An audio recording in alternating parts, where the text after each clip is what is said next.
வேலை செய்கிறாங்க. அவங்க வேலை செய்ய வழிகிட்டு இப்போ ஒரு 4 மாதம் ஆகுது. இந்த 4 மாதத்துலேயும் அதுக்கு முன்னே கொஞ்சம் நாங்கள் கஷ்டப்பட்டு தான் இருந்தாங்க. இப்போ அம்மா வேலைக்கு வர்றது எங்களுக்கு கொஞ்சம் நல்லா இருக்குது. எங்கள் அம்மாவோட சேர்ந்து நானும் பண்ணைக்கு வரேன்னா வந்து அவங்களுக்கு ஹெல்ப் பண்ணுறது. ஸோ உங்களுக்கு இது நல்ல சப்போர்ட் வந்து தருது.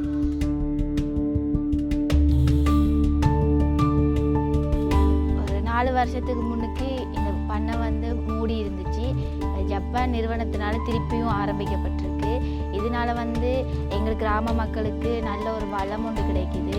நாங்கள் வெளியில் முட்டை எடுக்கிறத விட இங்கே எங்களுக்கு மலிவாக தராங்க. அதனால் எங்களுக்கு வந்து ஒரு நல்ல ஒரு உதவியாக இருக்குது. அதே மாதிரி எங்கள் ஸ்கூலுகளுக்கும் இவங்க முட்டை விலை குறைச்சி கொடுக்குறாங்க. அதனால் எங்களோட பிள்ளைகளும் போஷணையாக இருக்காங்க.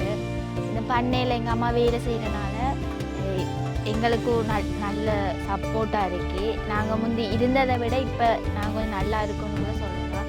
அதே மாதிரி எங்களுக்குன்னு ஒரு லட்சியம்னா நாங்களும் இதே மாதிரி ஒரு பண்ணை ஒன்று உருவாக்கணும்னு தான் எங்களோட லட்சியம். அப்புறம் எங்கள் அம்மா வேலை முடிஞ்ச காலத்தில் வந்து நானும் இந்த பண்ணையில் வேலை செய்யணுன்னு எனக்கு